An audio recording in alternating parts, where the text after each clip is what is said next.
So guys, आज start कर रहे हैं वेरिएबल से। तो गाइस, जैसे मैंने कहा, मशीन लर्निंग क्या होता है। मशीन लर्निंग एक मैथमेटिकल इक्वेशन होता है, एक मैथमेटिकल फॉर्मूला होता है जिसको हम डेटा देते हैं। वो मैथमेटिकल इक्वेशन क्या करता है, डेटा के अंदर से मैथमेटिकल रिलेशनशिप ढूंढता है, मैथमेटिकल पैटर्न ढूंढता है। ओके, तो अगर मेरे सारे मशीन के एल्गोरिदम या मशीन लर्निंग इटसेल्फ डेटा को मैथमेटिकली अंडरस्टैंड करता है, ओके, तो मशीन लर्निंग को जो भी डेटा जाना चाहिए वो सारा न्यूमेरिक्स के अंदर जाना चाहिए, वो सारा न्यूमेरिक्स के अंदर जाना चाहिए। ओके, लेकिन before going data, before converting your data into numerics, okay, पहले हम देखते हैं कि डेटा कैसे कैसे फॉर्म में हो सकता है, डेटा कैसे कैसे फॉर्म में हो सकता है। Okay, so guys, many a time, मतलब ऑलमोस्ट मशीन लर्निंग के पर्सपेक्टिव से सारा data almost excel sheet, CSV file, CSV files formats के अंदर होता है। ओके, और ये जो डेटा होता है इसका हमें कन्वर्जन करना पड़ता है इनटू न्यूमेरिक्स, जैसे राइट साइड में लिख रहा है नंबर्स डेटा। ओके, अब ये एक्चुअली डेटा हमारे मशीन लर्निंग के एल्गोरिदम को जाता है। ओके, लेकिन before converting your all excel sheet, before converting all your data into numerics, पहले हमें उन डेटा का टाइप समझने की जरूरत होती है, डेटा का टाइप समझने की जरूरत होती है। ओके, तो जैसे हर प्रोग्रामिंग के अंदर डेटा टाइप्स होते हैं, वैसे मशीन लर्निंग के अंदर भी कुछ डेटा टाइप होते हैं, लेकिन यहाँ के data type just for reference होते हैं, जस्ट फॉर रेफरेंस होते हैं। ऐसा कोई प्रोग्राम्स के अंदर हमें कोई वेरिएबल डिफाइन नहीं करने पड़ते, हमें कोई एज सच वेरिएबल डिफाइन नहीं करने पड़ते हैं। लेकिन लेकिन before referring your excel sheet, before referring your data, okay, CSV file, आपको पता होना चाहिए कि कौन सा कॉलम के अंदर कौन से टाइप का डेटा है, कौन से टाइप का डेटा है। इसीलिए मैं कह रहा हूं कि मशीन लर्निंग के अंदर ऐसा कोई वेरिएबल डिफाइन करने की जरूरत नहीं होती है, लेकिन as a data scientist, as a machine learning engineer, आपको पता होना चाहिए कि हर फीचर के अंदर, मतलब हर कॉलम के अंदर एक्सेल शीट के कौन से टाइप के डेटा, कौन से टाइप का डेटा है। ओके, क्योंकि कौन से टाइप का डेटा है इसके ऊपर डिपेंड रहता है कि वो डेटा आगे जाके कैसे कन्वर्ट होगा, आगे जाके कैसे कन्वर्ट होगा। सो गाइस, मशीन लर्निंग के अंदर कुछ डेटा टाइप्स होते हैं। ओके, मतलब कुछ वेरिएबल होते हैं, उन वेरिएबल के अंदर स्पेसिफिक टाइप का डेटा होता है, स्पेसिफिक टाइप का डेटा होता है। ओके, सो मशीन लर्निंग के अंदर मेनली चार टाइप के वेरिएबल होते हैं। न्यूमेरिकल वेरिएबल, इसके अंदर सिर्फ नंबर्स रहेंगे, या तो फिर इंटीजर या तो फिर फ्लोट। दूसरा है कैटेगोरिकल, कैटेगोरिकल का मतलब क्या है, स्ट्रिंग डेटा, जिसके अंदर ओनली अल्फाबेटिकल रहेंगे। ओके, न्यूमेरिकल का मतलब नंबर्स, सिर्फ इंटीजर और फ्लोट। कैटेगोरिकल, कैटेगोरिकल डेटा का मतलब क्या है, जिसके अंदर गाइस सिर्फ स्ट्रिंग टाइप का डेटा रहेगा, सिर्फ स्ट्रिंग टाइप का डेटा रहेगा। Let me open one Excel sheet which we are going to use today.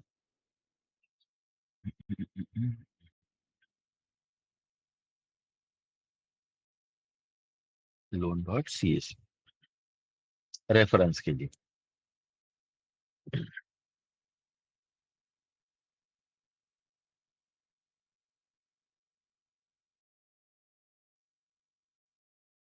So guys, जैसे मैंने कहा, वेरिएबल मशीन लर्निंग के अंदर स्पेसिफिकली चार टाइप के वेरिएबल रहते हैं। वेरिएबल के अंदर कौन से टाइप का डेटा है ये हमें पहले जानना पड़ता है या समझना पड़ता है। तो उसके अंदर या तो न्यूमेरिकल टाइप का डेटा रहेगा, जिसके सिर्फ नंबर्स रहेंगे, these are numerical type of data, जिसके अंदर सिर्फ और सिर्फ नंबर है। तो या वो हो सकते हैं इंटीजर, या वो हो सकते हैं फ्लोट।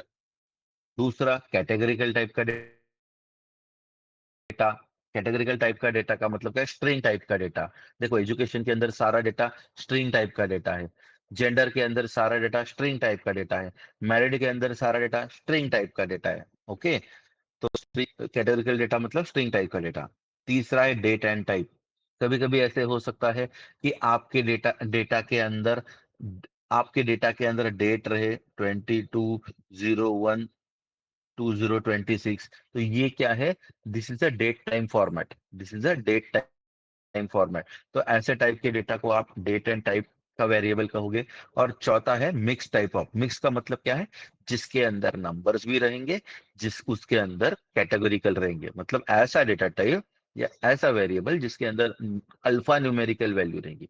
अल्फा न्यूमेरिकल, न्यूमेरिक्स भी रहेंगे, अल्फाबेटिक्स भी रहेंगे। जैसे फॉर एग्जांपल लोन आईडी, जैसे फॉर एग्जांपल लोन आईडी, उसके अंदर क्या है? LP001000, ये क्या है? LP is a alpha numeric, sorry LP is a alphabetical और बाकी वाला सारा न्यूमेरिक्स। ओके, तो लोन आईडी हो गया आपका अल्फा न्यूमेरिकल वेरिएबल। ओके, या डेटा, सॉरी सॉरी, मतलब मिक्स टाइप का डेटा, मतलब मिक्स टाइप का डेटा। मिक्स टाइप का डेटा का मतलब it's a combination of numerical plus categorical, that is this alpha numerical data. Okay, so so numerical type का data, जैसे मैंने कहा नंबर टाइप का डेटा, तो नंबर्स में दो टाइप के वेरिएबल है। अगेन नंबर में न्यूमेरिकल तो रहेंगे, लेकिन this variable is further divided into two types, discrete और कंटिन्यूअस। ओके, डिस्क्रीट और कंटिन्यूअस। डिस्क्रीट का मतलब क्या है? कि भाई उसके अंदर जो वैल्यूज रहेंगी वो रिपीटेटिव रहेंगी। डिस्क्रीट के अंदर वैल्यूज रहेंगी वो रिपीटेटिव रहेंगी। रिपीटेटिव का मतलब क्या है भाई? लोगों का जो एक्सपीरियंस रहता है वो 1 साल से लेके 20 ईयर्स तक रहेगा। तो मेजोरिटी ऑफ लोगों का जो एक्सपीरियंस रहेगा वो 1 साल से लेके 25 साल तक रहेगा। तो 1 से 25 का वैल्यू भी आपके आपके इसके अंदर आपके न्यूमेरिकल कॉलम के अंदर रिपीट होगा, न्यूमेरिकल कॉलम के अंदर रिपीट होगा। जैसे लॉन्ग टर्म है, इसमें क्या है? एक तो 180 है, एक तो 240 है, या तो 360 है, ओके, या तो 120 है। ये चार ही वैल्यू अगर आप देखोगे तो 120, 180, 240, 360, ये चार ही वैल्यू रिपीट हो रही है। तो ये चार वैल्यू, 6 वैल्यू, 8 वैल्यू अगर रिपीटेटिव हो रही है, तो ऐसे टाइप के डेटा को हम कहते हैं डिस्क्रिप्ट टाइप का डेटा। ऐसे टाइप के डेटा को हम कहते हैं डिस्क्रिप्ट टाइप का डेटा, जो रिपीटेटिव इन नेचर रहता है। कंटिन्यूअस का मतलब क्या होता है? कंटिन्यूअस का ना कंटिन्यूअस का मतलब होता है कि स्पेसिफिक रेंज के अंदर डेटा है। स्पेसिफिक रेंज के अंदर डेटा है। स्पेसिफिक रेंज के अंदर डेटा का मतलब क्या है? जैसे for example, let me show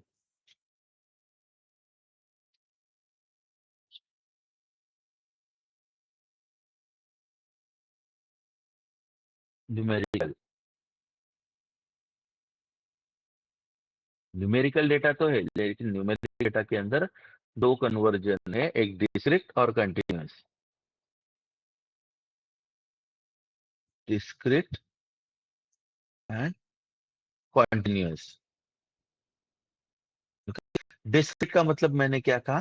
कि भाई स्पेसिफिक रेंज के अंदर, जैसे 1, 2, 3, 4, 5, और फिर से 1, 4, फिर से 4, 3, एक मतलब 1 से लेके फॉर एग्जाम्पल 5 के रेंज में डेटा रिपीट हो रहा है, डेटा रिपीट हो रहा है। ऐसे टाइप के डेटा को आप कहोगे डिस्क्रीट टाइप का डेटा। कंटिन्यूअस टाइप का डेटा का मतलब क्या है? कंटिन्यूस टाइप का डेटा का मतलब क्या है? एक स्पेसिफिक रेंज में, स्पेसिफिक रेंज में, मतलब फॉर एग्जांपल 1.0 से लेके 2.0 तक, मतलब 1.1,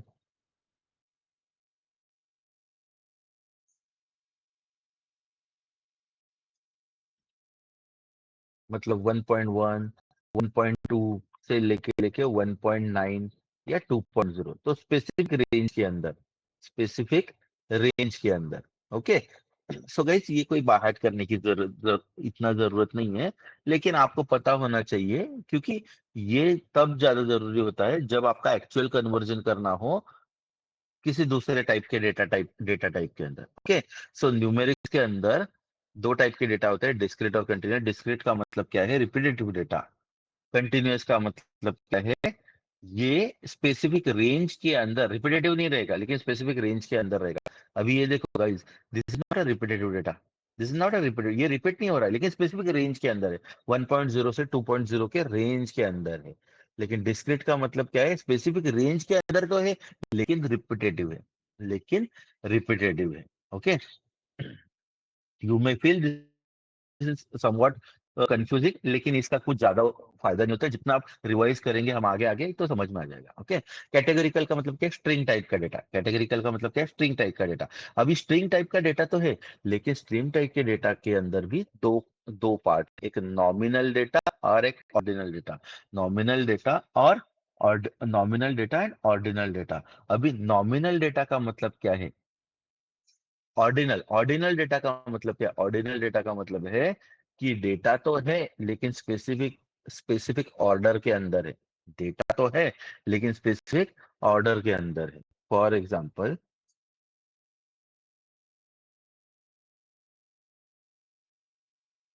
categorical data. Okay, categorical data के अंदर दो पार्ट है, ऑर्डिनल और दूसरा है नॉमिनल। ऑर्डिनल का मतलब है data with some order, data with some order मतलब मेल फीमेल। अब ये दो ही है तो इससे ठीक है, ये इसमें कोई ऑर्डर ज्यादा मैटर नहीं करता। लेकिन फॉर एग्जांपल ऐसे समझो कि small, medium, large, XL, double XL. Okay, तो ये क्या है, दिस इज एक ऑर्डर है, ये एक ऑर्डर है। ये कैटेगरिकल वैल्यू तो है, लेकिन इसके अंदर कोई ऑर्डर है। नॉमिनल का मतलब क्या है, नॉमिनल का मतलब क्या है, नॉमिनल का डेटा भी नॉमिनल का डेटा भी कैटेगरिकल डेटा ही होता है, स्ट्रिंग डेटा ही होता है, लेकिन इसके अंदर कोई स्पेसिफिक ऑर्डर नहीं आती है। जैसे C language, okay, Python language. Guys दोनों लैंग्वेज है, लेकिन इनके अंदर कोई स्पेसिफिक ऑर्डर नहीं है, स्पेसिफिक ऑर्डर नहीं है। तो ऑर्डिनल का मतलब क्या है, string value but follow some order, follow some order. Nominal data मतलब स्ट्रिंग वैल्यू बट इसके अंदर कोई ऑर्डर नहीं है, इसके अंदर कोई स्पेसिफिक ऑर्डर नहीं है। ओके, और बाकी डेट टाइम और मिक्स मतलब उसमें कोई स्पेसिफिक ये नहीं है। ओके, टाइप नहीं है, सब टाइप नहीं है गाइस। तो इसके अंदर मैंने एग्जांपल दिए यहाँ पे। Okay,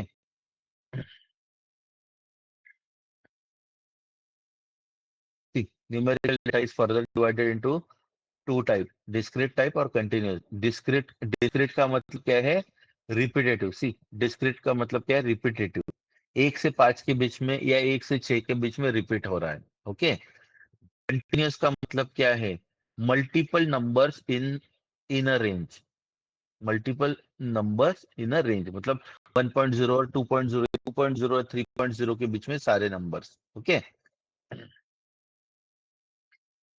categorical data, string data, इसके भी दो टाइप है, ऑर्डिनल और नॉमिनल। ऑर्डिनल को मैंने क्या बोला, it follows some order, it follows some order. अभी देखो रिमार्क्स में अंदर, रिमार्क्स के अंदर ऑर्डर है कुछ, nice, good, great, best.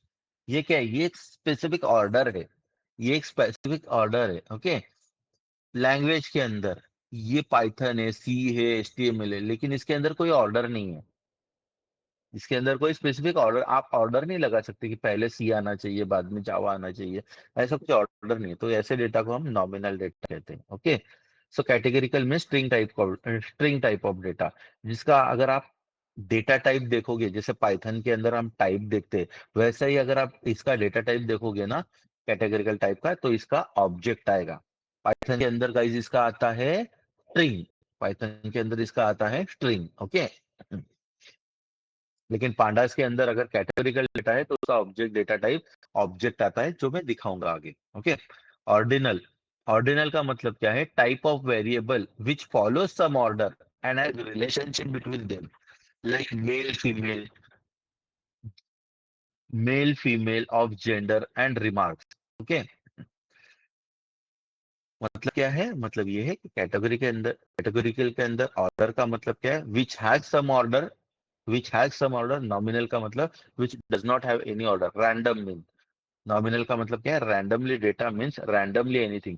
No relationship between data like language column. These two types will be highly use in handling missing value in data cleaning inside data set. So guys, कहने का मतलब ये होता है कि हम आगे जो डेटा साइंस के प्रोजेक्ट देखेंगे जिसके अंदर हम मिसिंग वैल्यू को फील करेंगे, मिसिंग वैल्यू को फील करेंगे, डेटा टाइप को चेंज करेंगे, डेटा को रिप्लेस करेंगे.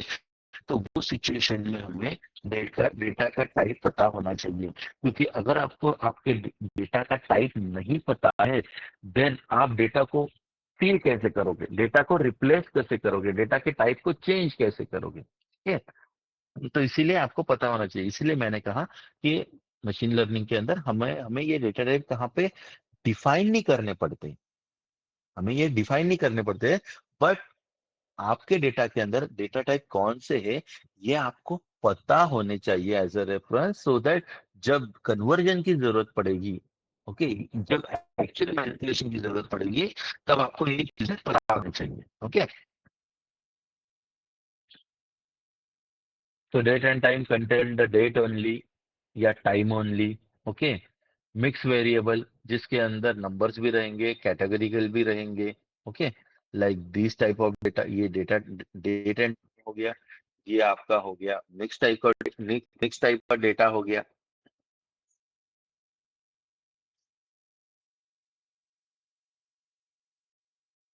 सी, ये यहाँ पे क्या है, देखो types of variable.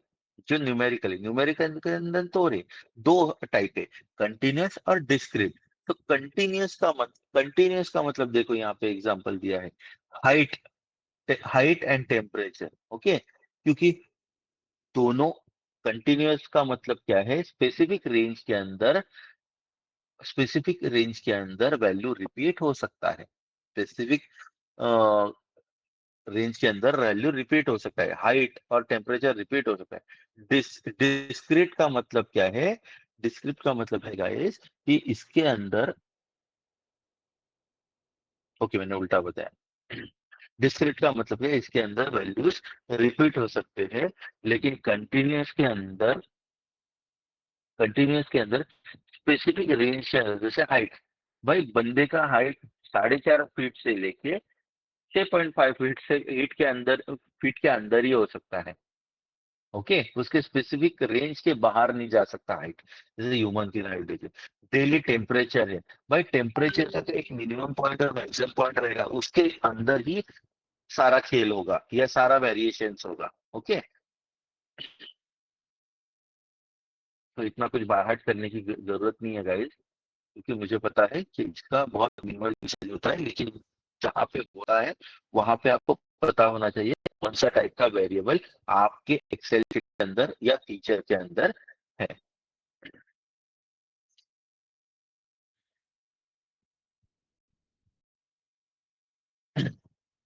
So guys, let's understand data cleaning. So let's understand data cleaning. Okay guys. So what is data cleaning? Guys, data cleaning क्या है? Data cleaning, let me show you. See, अभी हमें जो भी project करने हैं या हमें जाके जो भी प्रैक्टिकल्स परफॉर्म करने हैं मशीन लर्निंग के अंदर, तो उसके लिए डेटा चाहिए. डेटा सिर्फ रॉ डेटा होने से जरूरत नहीं है. उस डेटा पे हमें प्रोसेसिंग करना पड़ेगा, डेटा को डेटा को मैनिपुलेट करना पड़ेगा. क्योंकि जैसे मैंने आपको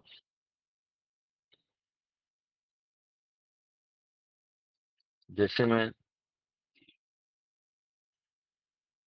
क्योंकि जैसे मैंने बताया कि भाई विदाउट डेटा कोई भी एप्लीकेशन, कोई भी मशीन लर्निंग का मॉडल या कोई भी डीप लर्निंग का मॉडल डेवलप नहीं हो सकता.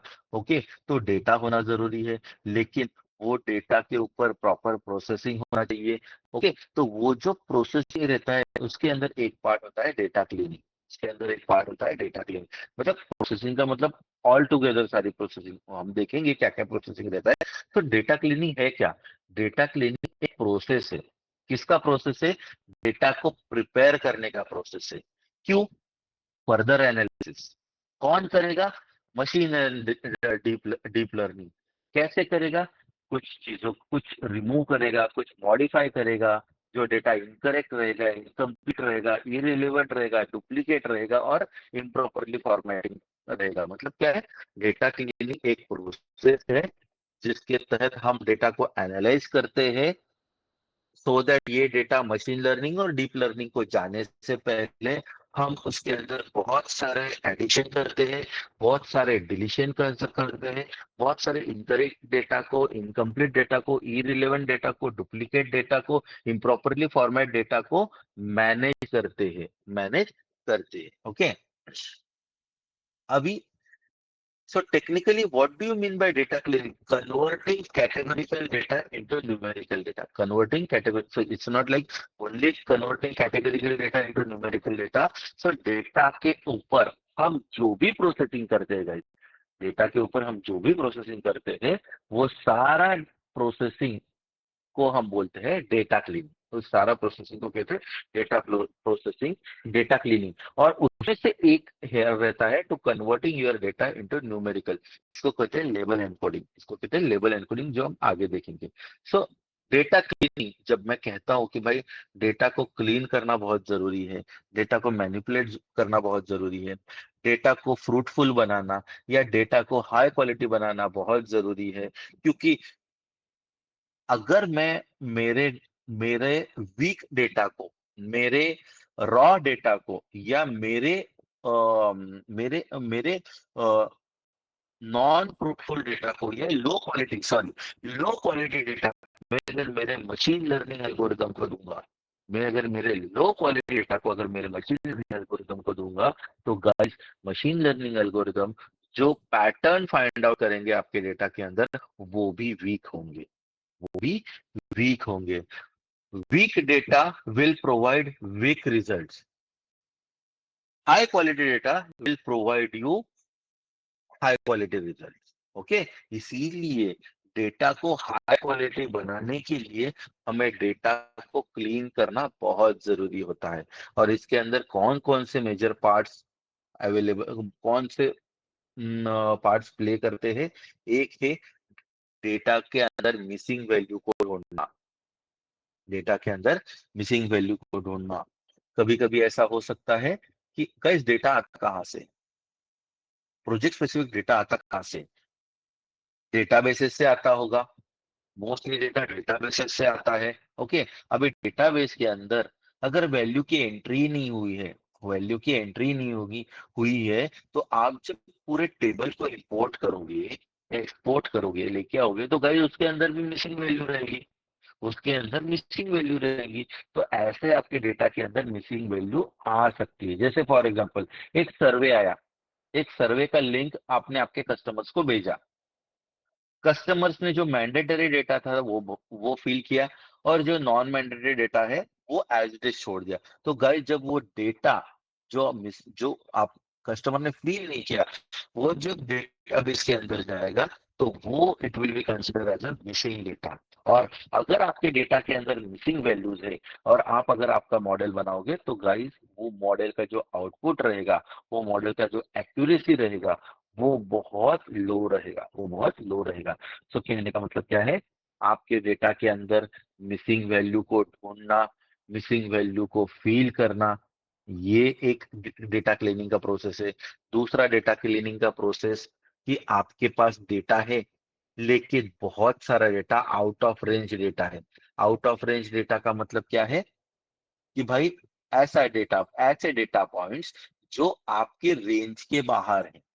जैसे मेरे टीम के अंदर 10 लाख से लेके 25 लाख तक सीटीसी वाले लोग हैं, लेकिन सडनली मेरे टीम में ज्वाइन होता है एक 40 लाख वाला बंदा, फ्रेशर्स, दैट टू फ्रेशर्स। तो वो जो मेरा डेटा पॉइंट रहेगा, वो मेरे प्रोजेक्ट के लिए आउटलायर रहेगा, क्योंकि मेरे प्रोजेक्ट की एक सर्टन रेंज है 10 लाख से लेके 25 लाख तक, लेकिन उसका सीटीसी 25 है।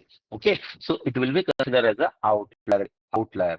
तो ऐसे डेटा पॉइंट्स जो पर्टिकुलर रेंज के बाहर है, वो डेटा पॉइंट्स को ढूंढना और उसको हैंडल करना बहुत जरूरी होता है। क्योंकि गाइस, क्योंकि ये जो, जैसे फॉर एग्जांपल मैं आपको एक छोटा सा एग्जांपल देता हूँ गाइस। आपको एक सब्जेक्ट के अंदर 90 मार्क्स मिले, एक सब्जेक्ट के अंदर 95, एक सब्जेक्ट के अंदर 92, एक सब्जेक्ट के अंदर 88, लेकिन एक सब्जेक्ट सडनली आ गया, वो सब्जेक्ट के अंदर आपको 40 ही मार्क्स पड़े। तो गाइस, इसके उन आगे आपका जो एवरेज आने वाला है या आपका जो परसेंटेज आने वाला है, ये बहुत इम्पैक्ट होगा just because of this 40 marks. तो आपका जो एवरेज रेंज है वो फॉर एग्जांपल 88 से लेके 95 तक है। ये आपके नॉर्मल सारे डेटा पॉइंट्स है, ये सारे आपके नॉर्मल डेटा पॉइंट्स है, ये आपकी रेंज है। लेकिन सडनली आपको, मतलब सडनली मतलब एक आपका जो डेटा पॉइंट है वो आउट ऑफ रेंज है। तो आपके ये रेंज के बाहर अगर कोई एक डेटा है तो उसको हम कह रहे हैं आउटलायर, उसको हम कहते हैं आउटलायर। और अगर आपके डेटा के अंदर आउटलायर है गाइस, सो मशीन लर्निंग के अंदर जो प्रेडिक्शन आएगा या मशीन लर्निंग के अंदर जो सॉल्यूशन आएगा, जो आपको आउटपुट देगा, वो भी इम्पैक्ट होगा, वो भी इम्पैक्ट होगा, जस्ट लाइक आपका एवरेज और परसेंटेज इम्पैक्ट होगा। ओके गाइस, समझ रहा है ना? इसमें कोई डिफिकल्टी नहीं है गाइस, अभी तक हम ये सारी थेरेटिकली देख रहे हैं। प्रियंका, रुपेश, वैभव, विजय, ओके। और भाई ये ना ऑलमोस्ट मैं आगे जाके 100 टाइम्स रिवाइज करने वाला हूँ, हर हर प्रोजेक्ट के अंदर जहां जहाँ पे मुझे जरूरत पड़ी मैं 100 टाइम्स रिवाइज करने वाला हूँ। ओके, तो नॉट एन इश्यू। अगर कहाँ पे आपको लगा भी यार यार जो ये जो बोल रहे हैं मुझे नहीं समझ रहे हैं, तो ठीक है, कोई प्रॉब्लम नहीं, आगे आपको समझेगा। Okay, scaling and transformation. Scaling and transformation का मतलब क्या है? कभी कभी ऐसा होता है गाइस कि आपका जो डेटा रहता है, वो डेटा के अंदर आप ये एप्लीकेशन इनकम देखो, ये सारे एप्लीकेशन इनकम पे के अंदर के 18,000, 14,000, 12,000, 9,000, 10,000, ऐसी रेंज है। एप्लीकेशन इनकम के अंदर जो जो डेटा पॉइंट्स है वो 12,000, 15,000, 18,000, ये रेंज। और आप यहाँ पे देखो क्या रेंज है, डिपेंडेंस के अंदर रेंज क्या है, 1, 0, 1, 2 ऐसा है। लोन अमाउंट के अंदर देखो 200, 300, 500, 600। यहाँ पे देखो 100, 200, 300। तो कहने का मतलब क्या है? कहने का मतलब ये है कि मशीन लर्निंग के अंदर ये रहता है आपका पूरा डेटा सेट। मशीन लर्निंग के अंदर ये आपका रहता है पूरा डेटा सेट।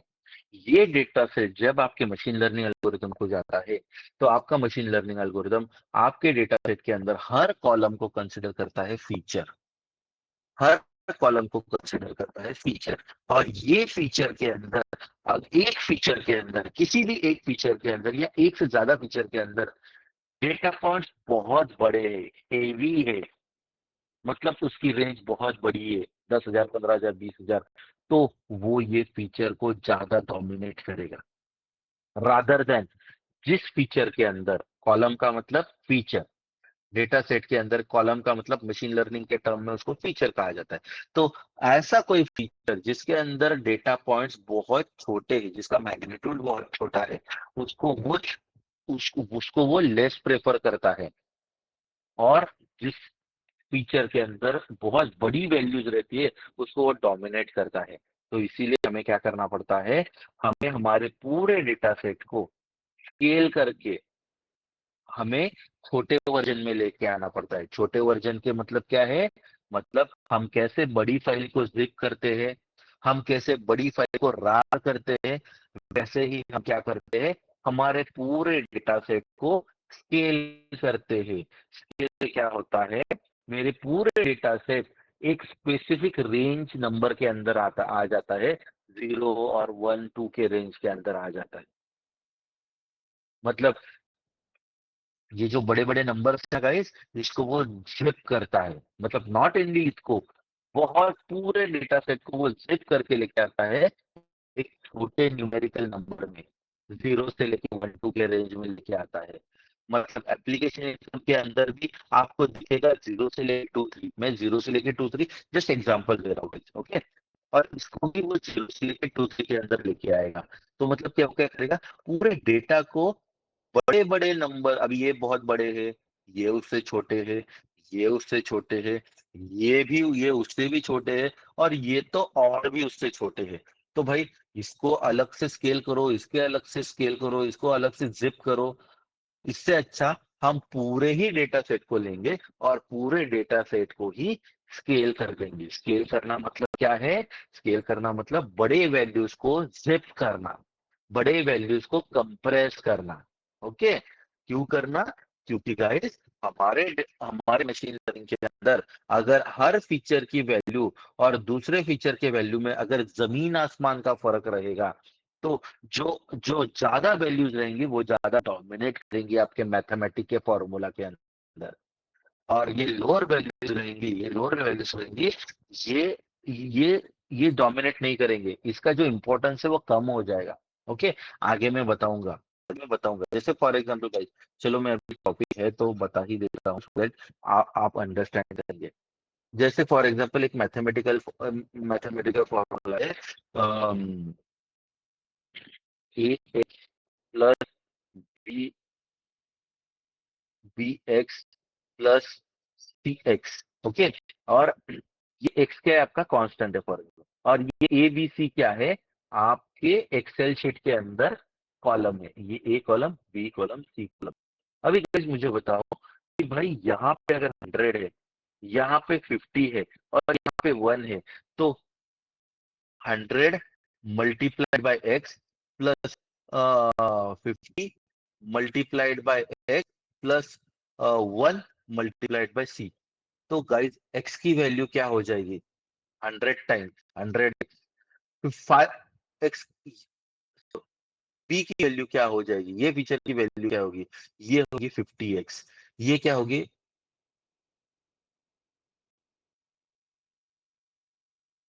ओके, ये क्या होगी? 1x। तो गाइस ये नंबर मैथमेटिक्स के अंदर ये ज्यादा डोमिनेट करेगा then this, then this. Okay, तो मैं नहीं चाहता कि मेरा जो कोई भी फीचर है, मशीन लर्निंग के अंदर कॉलम्स को क्या कहा जाता है? फीचर्स कहा जाता है। तो मैं नहीं चाहता कि जब भी कोई, क्योंकि machine learning is all about mathematics, उसके अंदर सारे क्या चलते हैं? मैथमेटिकल फॉर्मूला चलते हैं। और मैथमेटिकल फॉर्मूला के रिप्लेस, मैथमेटिकल फॉर्मूला के अंदर जब आप वैल्यूज जाते हैं और एक वैल्यू बहुत बड़ी रहती है और एक वैल्यू बहुत छोटी रहती है, तो जो वैल्यू बहुत बड़ी रहती है वो फीचर डोमिनेट करता है, और जो वैल्यू बहुत छोटी रहती है वो फीचर डोमिनेट बिल्कुल नहीं करता, उसको वो इग्नोर कर देता है, वो एकदम निग्लिजिबल हो सकता होता है। तो ये इश्यूज को सॉल्व करने के लिए मैं क्या करता हूँ? स्केल करता हूँ। तो स्केल करने के बाद ए बी सी की वैल्यू क्या आएगी? For example 2, 1, 0.5। स्केल करने के बाद मतलब scaling is nothing but zip करना, रार करना। ओके, मतलब मैग्नीट्यूड को घटाना, मैग्नीट्यूड को घटाना। Okay, transformation. गाइस जैसे मैंने कहा, AI is all about data, AI is all about data. और डेटा के अंदर डेटा की स्प्रेड बहुत इंपॉर्टेंट रहती है। डेटा के अंदर डेटा का फैलाव, डेटा के अंदर डेटा का स्प्रेड बहुत इंपॉर्टेंट रहता है, कि डेटा कैसे फैला हुआ है, डेटा कैसे फैला हुआ है। ओके, मतलब एक स्पेसिफिक एवरेज से, अभी शायद नहीं समझेगा आपको, लेकिन जस्ट मैं एक चीज आपको बता रहा हूं कि ट्रांसफॉर्मेशन क्या होता है। ट्रांसफॉर्मेशन ये होता है कि डेटा का फैलाव, मतलब मैं थोड़ा हिंदी वर्ड यूज कर रहा हूँ, डेटा का फैलाव। तो डेटा का फैलाव अगर फॉर एग्जांपल ऐसा है, ये है आपका एक्स एक्सिस, ये है आपका Y axis. Just 1 minute guys.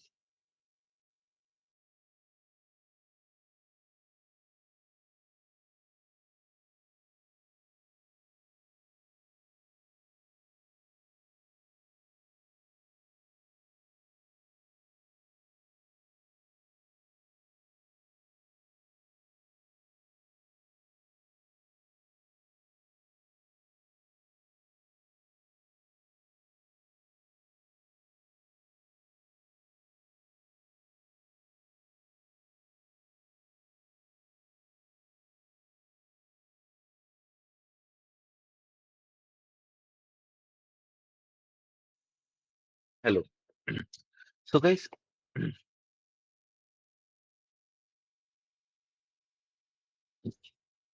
हाँ, मैं क्या कह रहा था गाइस कि AI is all about data and data के अंदर अगर डेटा को रीड करना है, अगर डेटा को रीड करना है तो डेटा के स्प्रेड को रीड करना बहुत जरूरी है। डेटा के स्प्रेड को रीड करना बहुत जरूरी है।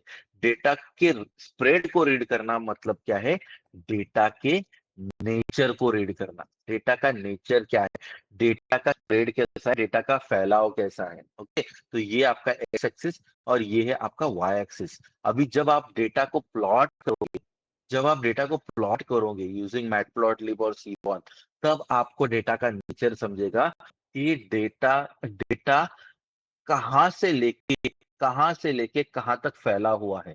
तो ये क्या है? डेटा का फैलाव है, इतना डेटा का फैलाव है। और ये जो डेटा का फैलाव है, क्या वो इवन है, क्या वो इवन है, क्या वो अनइवन है? ओके, ये आपको समझेगा। अभी ये जो डेटा का फैलाव है ये ऑलमोस्ट अनइवन है। अनइवन क्यों है? क्योंकि जनरली डेटा का जो नेचुरल फैलाव चाहिए, ओके, वो कैसा चाहिए? ऐसा चाहिए, साइन वेव के अंदर जो हाफ साइन वेव रहता है।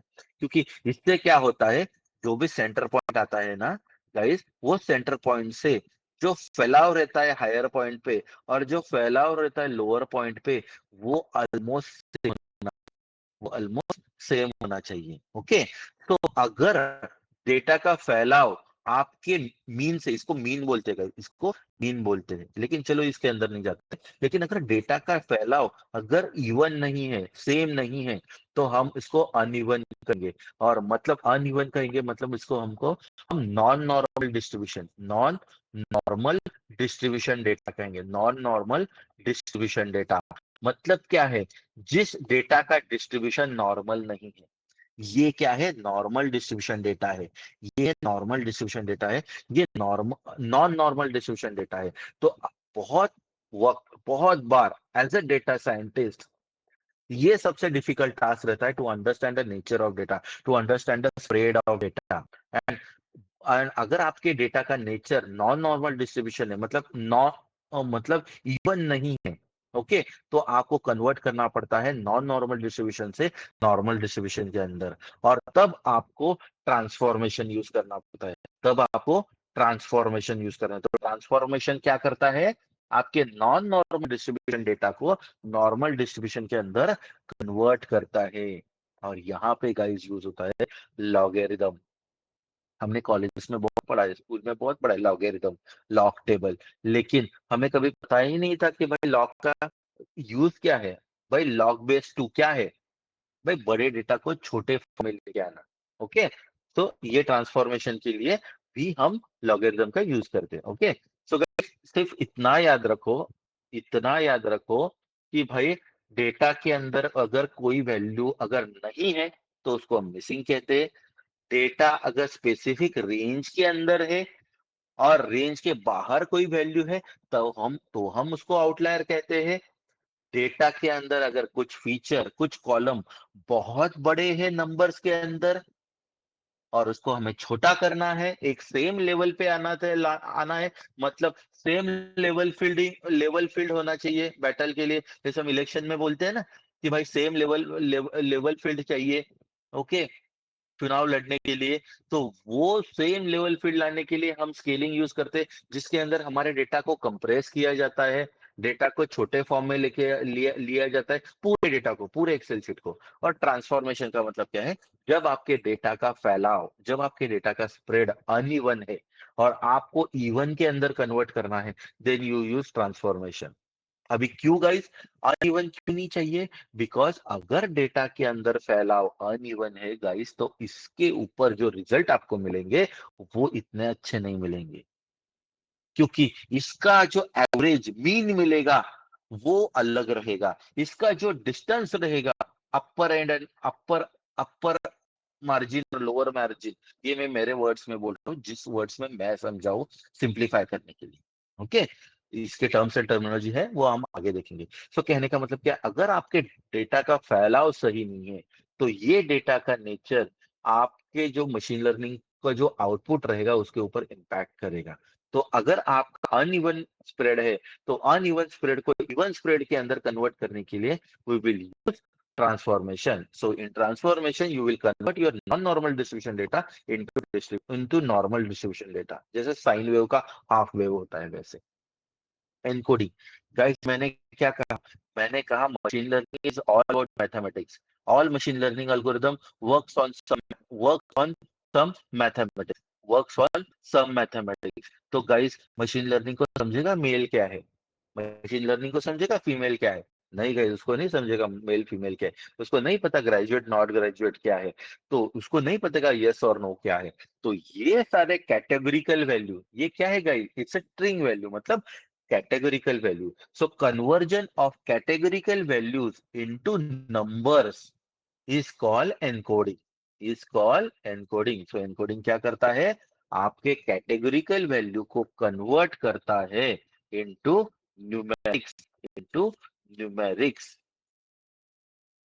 न्यूमेरिक्स। ओके, और जब आप आपके कैटेगोरिकल वैल्यू कन्वर्ट करके न्यूमेरिक्स के अंदर, तो नंबर्स क्या आने चाहिए, कैसे आने चाहिए? ओके, जैसे फॉर एग्जांपल नो मतलब जीरो आना चाहिए, यस मतलब वन आना चाहिए, ग्रेजुएट मतलब जीरो आना चाहिए, नॉट ग्रेजुएट मतलब वन आना चाहिए। ओके, यहाँ पे फॉर एग्जांपल मेल और फीमेल दो ही है, लेकिन फॉर एग्जांपल यहाँ पे ट्रांसजेंडर भी है फॉर एग्जांपल, तो मेल को जीरो आना चाहिए, फीमेल को वन आना चाहिए, ट्रांसजेंडर को टू आना चाहिए। तो ये जो एनकोडिंग क्या होगी, ये पर्सपेक्टिव से आपको पता होना चाहिए कि आपकी कैटेगोरिकल वैल्यू क्या है।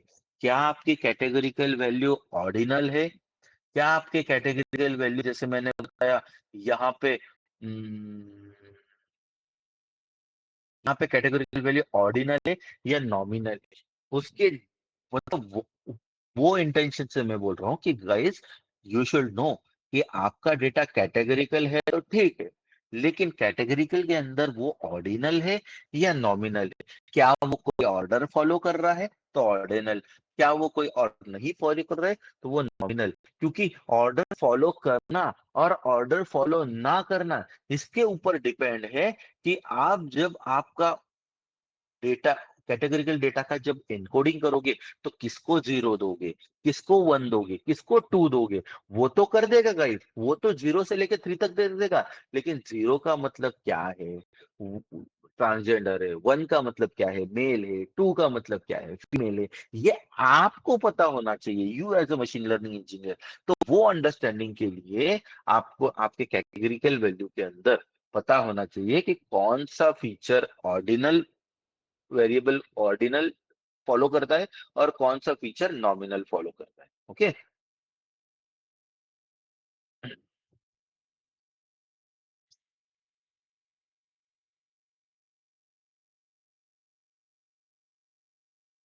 प्लस गाइस डुप्लीकेट वैल्यूज, जैसे आप डेटा जमा कर रहे हो, लेकिन क्योंकि क्या है मशीन, कोई भी एआई एप्लीकेशन विदाउट डेटा तो काम नहीं कर पाएगा।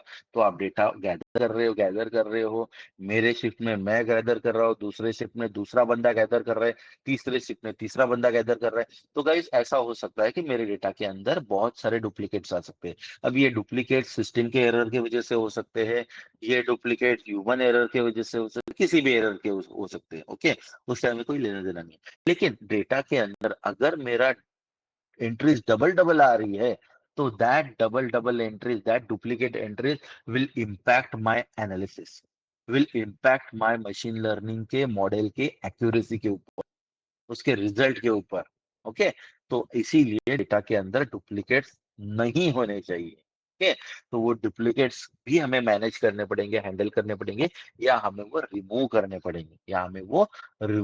पड़ेंगे, ओके, और मेजोरिटी ऑफ सारी चीजें हम पांडास से अचीव करते हैं। Okay, dealing with inconsistent data, inconsistent data का मतलब क्या है कि गाइस कि गाइस ऐसे फॉर एग्जांपल कि भाई यहाँ पे मेल बहुत ज्यादा है और फीमेल बहुत कम है, मेल बहुत ज्यादा है, फीमेल बहुत कम है, मतलब 90% सॉरी 90% मेल है और 10% ही फीमेल है। तो गाइज वो सिचुएशन के अंदर अगर किसी फीचर के अंदर मतलब अगर किसी कॉलम के अंदर अगर एक टाइप का डेटा बहुत ज्यादा हो और दूसरे टाइप का डेटा बहुत कम हो, तो वो भी इम्पैक्ट करता है आपके एनालिसिस के ऊपर। तो ऐसा हो सकता है कि अगर मेल 90% है और फीमेल 10% है, तो आपका जो मशीन लर्निंग मॉडल बनेगा, वो जब आंसर देगा तो वो ज्यादा बायस रहेगा टुवर्ड्स फीमेल, सॉरी वो मेल। जो 90% डेटा रहे ना, उसके टुवर्ड्स वो ज्यादा बायस रहेगा। मतलब हर टाइम वो आउटपुट में बताएगा मेल ही, हर टाइम वो आउटपुट में बताएगा मेल ही, क्योंकि आपका जो मॉडल है उसके उसको जब मैंने डेटा दिया तो उसके अंदर 90% डेटा था मेल का और 10% डेटा था फीमेल का। इसकी वजह से क्या हुआ, मेरे मशीन लर्निंग का मॉडल ज्यादा ट्रेन हुआ ऑन मेल, मतलब ज्यादा बायस हुआ टुवर्ड्स मेल। ओके, तो ये बायसनेस को अगर रिमूव करना है, तो हमें हमारे डेटा के अंदर जो इनकंसिस्टेंसी है उसको हमें मैनेज करना पड़ता है। ओके, और ये सारी चीजों को मैनेज करने के लिए, या ये सारी चीजों को अगर मुझे करना है, मिसिंग वैल्यू को हैंडल करना है, आउटलायर को डिटेक्ट करना है, आउटलायर को रिमूव करना है, डेटा को स्केलिंग करना है, डेटा को ट्रांसफॉर्म करना है, डेटा को एनकोडिंग करना है, डेटा के अंदर के डुप्लीकेट्स को हटाना है, डेटा के अंदर के इम्बैलेंस को, इनकंसिस्टेंसी को हटाना है, सो दैट बायस ना हो, मेरा मॉडल बायस ना हो। तो इसके लिए हम दो ये तीन एल्गोरिथम मेनली यूज करते हैं, लाइब्रेरीज यूज करते हैं। पाइथन का पांडास, पाइथन का मैटप्लॉटली, सीबॉन, और दूसरा है numpy. Pandas is for data manipulation and processing. Matplotlib and Seaborn is for data visualization. क्योंकि जब तक आप आपके डेटा को विजुअलाइज नहीं करोगे गाइस, तब तक आपको कैसे समझेगा कि आपके डेटा का नेचर क्या है। मतलब आपको कैसे समझेगा कि आपके डेटा का स्प्रेड क्या है, कि आपका डेटा इवनली स्प्रेड है या ऑड के अंदर स्प्रेड है, या आपका डेटा नॉर्मल डिस्ट्रीब्यूशन है या आपका डेटा नॉन नॉर्मल डिस्ट्रीब्यूशन है। ओके, ये आपको नहीं समझेगा विदाउट, जब तक आप उसको विजुअलाइज नहीं करते। क्योंकि गाइस एक्सेल शीट में कितना भी 30 मार्क का रहे, जिसका एआई के अंदर, मशीन लर्निंग बिल्डिंग के अंदर 10-20 साल का एक्सपीरियंस रहे, वो एक्सेल शीट को देख के थोड़ी ना उसको पता चलेगा कि क्या है, क्या नेचर क्या है डेटा का, डेटा का एवरेज क्या है, डेटा का मीन क्या है, डेटा का मैक्स क्या है। ओके, ये चीजें नहीं समझेगा। तो until and unless you don't visualize it, you will not understand the nature of your data. So matplotlib और seaborn are mandatory to visualize your data, to understand, so that you will get a better understanding of your data. और plus अगर मुझे data के अंदर कोई manipulation करना है, अगर मुझे डेटा के अंदर स्केलिंग करना है, ट्रांसफॉर्मेशन करना है, एनकोडिंग करना है, ये सारा जो प्रोसेसिंग करना है, उसके लिए मैं नॉर्मल डेटा के ऊपर नहीं कर सकता। नॉर्मल डेटा का मतलब क्या है गाइस, कल मैंने आपको बताया था कि जब भी डेटा एक्सेल शीट के अंदर एक फीचर होता है, तो वो होता है पाइथन के अंदर लीस्ट। एक फीचर जो होता है पाइथन के अंदर लीस्ट, जैसे फॉर एग्जांपल गाइस, यहाँ पे मैंने बताया था टाइप्स ऑफ डेटा। तो ये जो वेक्टर है, this is nothing but a Python का लिस्ट जिसके अंदर मल्टीपल वैल्यूज है। ये होता है वन डायमेंशन डेटा। तो आपका जो एक फीचर होता है, वो एक वन डायमेंशन डेटा होता है, एक वन डायमेंशन डेटा होता है। और दो फीचर होते हैं तो टू डायमेंशन डेटा होता है, मैट्रिक्स। तो कहने का मतलब ये है कि जब भी कोई भी मैनिपुलेशन डेटा साइंस के अंदर जो हम मैनिपुलेशन करेंगे, वो बाय डिफॉल्ट लिस्ट के फॉर्म में नहीं होगा, बाय डिफॉल्ट होगा एरे के फॉर्म में, बाय डिफॉल्ट एरे के फॉर्म में होगा। ओके, सो इसलिए हम नमपाई यूज करते हैं, क्योंकि नमपाई के अंदर सारा मैथमेटिकल प्रोसेसिंग एरे के फॉर्म में होता है, सारा मैथमेटिकल प्रोसेसिंग एरेस के अंदर होता है, ना कि नॉर्मल पाइथन के लिस्ट के अंदर। ये आप करो ना करो, बिहाइंड द सीन ये चीजें होता है। आपको सिर्फ क्या करना पड़ता है, आपको ऊपर नमपाई को इंपोर्ट करना पड़ता है। जैसे import pandas as PD, import matplotlib as MLT, import seaborn as SB SNS, या import num as NP.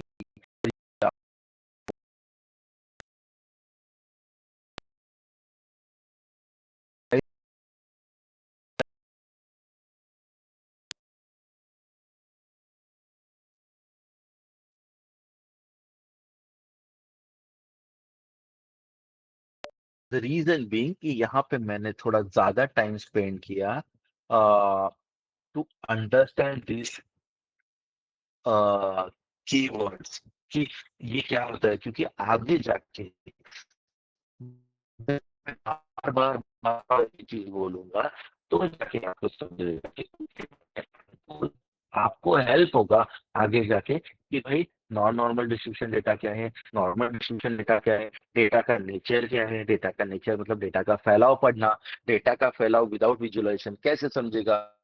Okay, तो ये सारी चीजें आगे जाके आपको ज्यादा इजी हो, इसीलिए मैंने ये चीजें अभी थोड़ा ज्यादा स्ट्रेस दिया, नहीं तो ये 10 मिनट में निपटाने की चीज थी। ओके गाइस, सो गाइस इसके अंदर कुछ थेरीज है, वो आप पढ़ते रहो, आप हम अपने रिकॉर्डिंग से वो रिवाइज करते रहो। ओके, कभी भी ऐसा मत समझो कि एक बार देख लिया तो हो गया, ऐसा नहीं होता गाइस। मैं आज भी 5 5 6 6 7 7 बार कोई चीज पढ़ता हूँ तो एक नया विजिबिलिटी आता है। ओके, सो कहने का मतलब है ये रिकॉर्डिंग्स रहेगी या ये जो अपने नोट्स रहते हैं ये बार बार पढ़ते जाओ। ओके, और जब भी आपको कुछ लगता है थोड़ा कि आपने कुछ अंडरस्टैंडिंग डेवलप की तो चैट जीपीटी पे जाओ और काउंटर क्वेश्चन करो कि what I understood this is it correct, वो आपको रेक्टिफाई करेगा या वो आपको और क्लीन आंसर देगा या एक मेंटल मॉडल देगा। उसकी वजह से क्या होगा, ऐसा होगा कि आपका खुद का अंडरस्टैंडिंग डेवलप होने के लिए आपको हेल्प होगा गाइस। मतलब क्या है, मतलब ये है कि हमारे सेशन के बाद अगर आपको रिवाइज करना है तो रिकॉर्डिंग गो थ्रू करो, प्लस अपने जो नोट्स है वो तो आपको पढ़ना ही है, क्योंकि कुछ चीजें मैंने वहां पे सिंप्लीफाई की है using example and mental model. और उसके बाद खुद की जो अंडरस्टैंडिंग डेवलप होगी, वो अंडरस्टैंडिंग सही है नहीं है, ऐसे काउंटर क्वेश्चन करो चैट जीपीटी को, फिर वो आपको और फाइन ट्यून आंसर देगा। ओके, ये फीचर रहता है, ये reasoning chain of thought feature होता है, रीजनिंग फीचर होता है किसी भी एलएलएम का। ओके, क्योंकि जब तक आप उसको अगर सिंपली पूछोगे कोई चीज तो वो आपको सिंपली आंसर देगा। ओके, क्योंकि हर बात के कहने के अलग अलग पहलू होते हैं। ओके, अलग अलग एंगल होते हैं।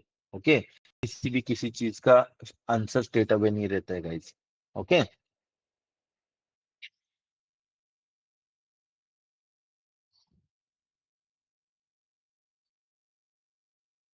ये देखो मैं ये कह रहा था कि अगर आपका डेटा का नीचे नॉन नॉर्मल डिस्ट्रीब्यूशन है, मतलब ये ऐसा डिस्ट्रीब्यूशन, ये नॉन नॉर्मल है क्योंकि यहाँ पे बहुत सारी टेल बड़ी हुई है। तो इस नॉन नॉर्मल डिस्ट्रीब्यूशन डेटा है, ये नॉर्मल डिस्ट्रीब्यूशन डेटा है। देखो, जो सेंटर आप देखोगे तो सेंटर के लेफ्ट साइड पे और सेंटर के राइट साइड पे एक इवन स्प्रेड है डेटा का, एक इवन स्प्रेड है डेटा का। इम्बैलेंस, इम्बैलेंस के अंदर कुछ डेटा बहुत बड़ा है, कुछ डेटा बहुत छोटा है, तो हम दोनों डेटा को एक सेम लेवल प्लेइंग फील्ड पे लेके आते हैं। ओके, स्केलिंग का मतलब क्या, एज 20 to 70 है, सैलरी 30 के से लेके 2 लाख तक है। तो भाई एज और सैलरी के जो नंबर है वो बहुत अलग लेवल पे है। तुम तो मैं क्या करूंगा भाई, दो अलग अलग नंबर को स्केल करके लेके आऊंगा, मतलब उसको मैं कंप्रेस करूंगा, उसको मैं शॉर्ट करूंगा। ओके, so guys ये देखो, transformation is use to convert non normal distribution data into normal distribution data. Okay, one of the best definition. Okay,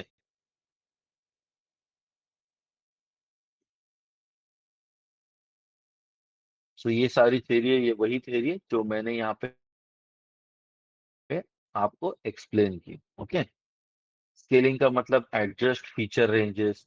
okay, transformation का मतलब फिक्स स्क्यूनेस। स्क्यूनेस का मतलब क्या है गाइस, ये क्या है, व्हाट इज दिस, ये स्क्यूनेस है, what is this, this is skewness. ये स्क्यूनेस को मैनेज करने के लिए हम ट्रांसफॉर्मेशन करते हैं, मेक डेटा मोर नॉर्मल, मेक डेटा मोर नॉर्मल। तो आप इसको नॉन नॉर्मल डिस्ट्रीब्यूशन डेटा कहो, आप इसको स्क्यू डेटा कहो। ओके, टर्म्स अलग अलग रहेंगे तो कंफ्यूज नहीं होना है, सारे टर्म्स का मतलब यही है। ओके,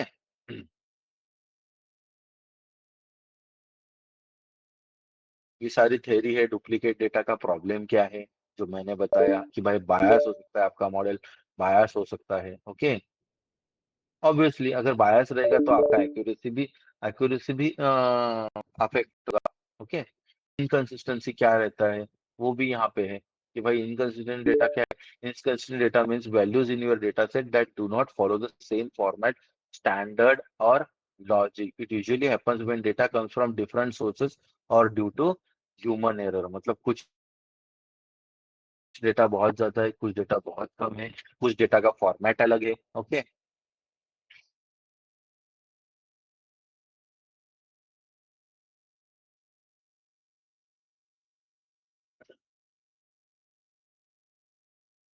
ओके गाइस, अभी हम हमारा पहला प्रैक्टिकल देखते हैं, what is missing value. Actually हमने लास्ट लास्ट सेशन में भी देखा था, लेकिन उसके बाद में कुछ लोग नए बंदे आए और हमारा एक वीक का गैप पड़ गया। ओके, तो वो चीजें मैं चाहता हूँ कि रिकॉर्डिंग के अंदर सारी चीजें आ जाए। ओके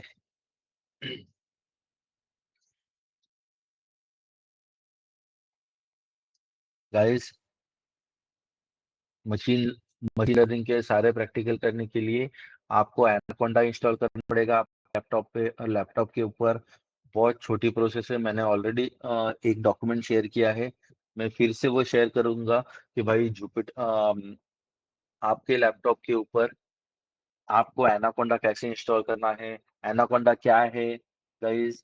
भाई मशीन देखो, हमें मशीन लर्निंग के प्रोजेक्ट करने हैं, हमें डीप लर्निंग के कुछ प्रोजेक्ट करने हैं, हमें जेएनएआई के प्रोजेक्ट करने हैं, हमें एजेंटिक एआई के प्रोजेक्ट करने हैं। तो इन सब के लिए क्या लगेंगे? हमें इन सब के लिए कुछ फ्रेमवर्क्स लगेंगे, कुछ लाइब्रेरीज लगेंगी। ओके, कुछ क्लासेस लगेंगे। तो ये सारे जो टूल्स और लाइब्रेरीज वो आएगी कहाँ से? तो या तो मैन्युअली इंस्टॉल करो सारी चीजें। ओके, लेकिन मैन्युअली इंस्टॉल करने से क्या होगा भाई? कुछ है, कुछ नहीं है, कुछ मिसिंग है, फिर उसके अंदर आपका दिमाग ज्यादा वेस्ट होगा रादर देन मशीन लर्निंग के कॉन्सेप्ट के ऊपर। सो बेटर है कि कोई ऐसा डिस्ट्रीब्यूशन यूज करो जिसके अंदर सारी चीजें हो। तो एनाकोंडा क्या है? एनाकोंडा एक ऐसा डिस्ट्रीब्यूशन है जिसके अंदर सारी चीजें ऑलरेडी अवेलेबल है, सारी चीजें ऑलरेडी अवेलेबल है। और उसके अंदर जाके उसके अंदर जुपिटर भी रहेगा, उसके अंदर पाइथन भी इंस्टॉल रहेगा, उसके अंदर पांडास भी रहेगा, उसके अंदर मैटप्लॉटली भी रहेगा, उसके अंदर सीबॉन भी रहेगा, उसके अंदर बहुत सारी चीजें उसके अंदर रहेगी। उसके अंदर जाओ और सिर्फ जुपिटर नोटबुक टाइप करो। जैसे आप जुपिटर नोटबुक टाइप करोगे, ऑटोमेटिकली आपका टर्मिनल ओपन हो जाएगा, जहां पे आप नए पाइथन को प्रोग्राम्स को या नए मशीन लर्निंग के प्रोग्राम्स को या एआई प्रोग्राम्स को, इवन पाइथन के प्रोग्राम्स को आप यहाँ पे राइट कर सकते हैं। ओके, सो एनाकोंडा इंस्टॉल करो और एनाकोंडा के अंदर जुपिटर नोटबुक एक यूआई है, जैसे पाइचान, विजुअल स्टूडियो, ये क्या आईडीज है, वैसे ही जुपिटर एक आईडी है। ओके, लेकिन मशीन लर्निंग, डीप लर्निंग या स्पेसिफिकली जेएनएआई एजेंटिक एआई के अंदर जुपिटर नोटबुक बहुत वन ऑफ द बेस्ट है टू इम्प्लीमेंट। अच्छा सर, इसको डाउनलोड करने के लिए स्पेसिफिक रिक्वायरमेंट है क्या लैपटॉप का, या किसी नहीं कॉन्फ़िगरेशन पे इंस्टॉल हो जाता है? नहीं नहीं, कि सब पे हो जाता है, सब पे हो हो जाता है। जाता है सिर्फ ना? इतना हो, सोचो कि भाई आपका minimum RAM at least 4 GB 8 GB तो होना चाहिए। ओके, अच्छा अच्छा। ओके। 4 जीबी 8 जीबी, 8 जीबी तो जनरली अभी सबका, 4 जीबी तो अभी तो किसी का बचा ही नहीं। ओके, 8 जीबी तो सबका रैम होता ही नहीं है। Okay, okay okay. हम्म, मैं वो डॉक्यूमेंट भेज दूंगा, उसके तहत आप एनाकोंडा भी इंस्टॉल करो और जुपिटर कैसे ओपन करता है और कैसे ओपन होता है, वो सारा प्रोसेस प्रोसेस उसके अंदर ऑलरेडी मेंशन। सो गाइस, हमारा आज का टॉपिक है कि भाई मेरे डेटा के अंदर मिसिंग वैल्यू को ढूंढना। क्योंकि गाइस, मैंने क्या कहा, हमने क्या पढ़ा आज कि भाई डेटा क्लीनिंग के अंदर डेटा को हाई क्वालिटी करने के लिए जो जो चीजें करनी पड़ती है, वो सारी चीजें comes under data cleaning part. That comes under data cleaning part. So data cleaning is the process of preparing your data for analysis, machine learning. Guys, एक एक बात समझो। ओके, बहुत सारे मिथ है मार्केट के अंदर। डेटा साइंस बहुत डिफिकल्ट है, डेटा साइंस और मशीन लर्निंग का क्या रिलेशन है, डेटा साइंस और एजेंटिक एआई, जेन एआई का क्या रिलेशन है गाइस? ये जो पूरा जो फील्ड है ना गाइस, ये पूरा फील्ड ही डेटा साइंस के अंदर आता है। ये जो पूरा फील्ड है ना गाइस, ये जो पूरा फील्ड, जो एआई का जो पूरा फील्ड है, नॉट ओनली एआई का गाइस, डेटा एनालिस्ट का हो गया, ओके, ये सारे जो फील्ड है एआई के फील्ड, ये सारे फील्ड डेटा साइंस के अंडर आते हैं। तो आपको डेटा को सिर्फ एज ए डेटा एनालिस्ट, अगर डेटा के अंदर सिर्फ आपको विजुअलाइज करना है पावर बीआई और टैबलू से, तो भी आपके डेटा को आपको क्लीन करना पड़ेगा। आपको डेटा, आपके आपके डेटा से आपको मशीन लर्निंग, डीप लर्निंग का मॉडल बनाना है, फिर भी आपके डेटा को आपको क्लीन करना पड़ेगा। ओके, सो कहने का मतलब ये है कि गाइस, ये कॉमन प्रोसेस है और ये बहुत सिंपल है, कोई बड़ी बात नहीं है। लोग बहुत डरते हैं, और मेनली कौन डरते हैं मैं आपको बताता हूँ, मैं क्यों ये पर्पज के लिए बोल रहा हूँ। क्योंकि आप में से बहुत सारे लोग टेलीकॉम के अंदर काम कर रहे हो, आप में से बहुत सारे लोगों ने कभी भी as a data science Python के ऊपर और डेटा के ऊपर बहुत कम काम किया है। इसीलिए ऐसे लोग ज्यादा डरते हैं डेटा साइंस से। क्योंकि फ्रेशर्स, बोलो फ्रेशर्स का तो वो ब्रेड एंड बटर रहता है गाइस, फ्रेशर्स का ये जो डेटा साइंस फील्ड है ना, ये ब्रेड एंड बटर रहता है। लेकिन उनका डिसएडवांटेज क्या रहता है, उनके पास टेक्नोलॉजी की विजिबिलिटी नहीं रहती है। जो एक्सपीरियंस लोग हैं उनके पास टेक्नोलॉजी की विजिबिलिटी रहती है, सर्वर्स कैसे काम करते हैं, लॉग्स कैसे काम करते हैं, मॉनिटरिंग सिस्टम कैसे काम करता है, एक एप्लीकेशन डेवलप कैसे होता है, ऑपरेट कैसे होता है, ऑपरेट कैसे होता है, डेटाबेस कैसे काम करता है, ओएसआई लेयर्स कैसे काम करते हैं, एचटीटीपी सारे प्रोटोकॉल्स कैसे काम करते हैं, ये एटलीस्ट आपके पास एक एवरेज से भी अच्छी आइडिया रहती है। ओके गाइस, तो कहने का मतलब क्या है कि जो 5 10 15 साल के लोग हैं ना, वो ज्यादा डरते हैं डेटा साइंस से, लेकिन डेटा साइंस से कुछ ज्यादा डरने की जरूरत ही नहीं है। फ्रेंकली स्पीकिंग, ये डर निकाल दो। सिर्फ थोड़ा 1 महीना डेडिकेटली आप मशीन लर्निंग करोगे ना गाइस, आप बोलोगे कि क्या है ये, कुछ बड़ी बात नहीं है। ओके, सो डर एक मेन प्रॉब्लम है। ओके, स्पेशली 5 या 5 6 साल, 5 के ऊपर जो एक्सपीरियंस है उनके अंदर डर है कि भाई मुझे पाइथन नहीं आता, यार मुझे डेटा नहीं आता, ये क्या बोल रहा है, ये कहता भी दीवाना और सुनता भी दीवाना, ये क्या बोल रहा है मुझे नहीं समझ रहा है। ओके, सो ये सारी चीजें सॉल्व होगी, सिर्फ 1 महीने का डेडिकेशन चाहिए बस। बाद में बहुत यूज टू हो जाएगी आपको ये चीजें, क्योंकि मैं बार बार बोलूंगा, आप बार बार वो चीजें सुनोगे। ओके, इतने तो डम आप हो नहीं कि मैं 100 बार बोलूंगा और आपको नहीं समझेगा। ओके, या हम तो ऐसे है नहीं। ओके, क्योंकि मैं भी तो वही फेज से आया हूँ, मेरा फील्ड, मैं भी ऐसे ही ट्रांसफर हुआ हूँ।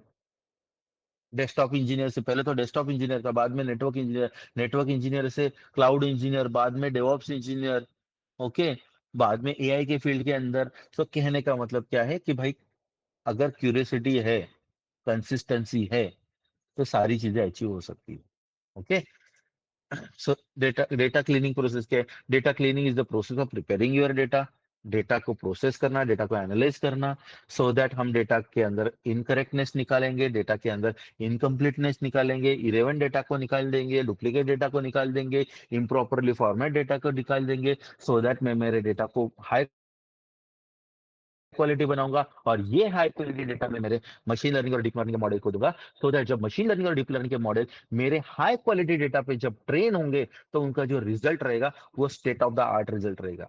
वो state of the art result रहेगा। Okay, state of the art result का मतलब क्या है? एकदम फाइन रहेगा, एकदम फाइन रहेगा। ओके, 100% एक्यूरेट रहेगा, जो आपको एक्सपेक्टेड रहेगा। तो इस प्रोसेस के अंदर हमारा जो पहला टास्क है, वो मिसिंग वैल्यू को मिसिंग वैल्यू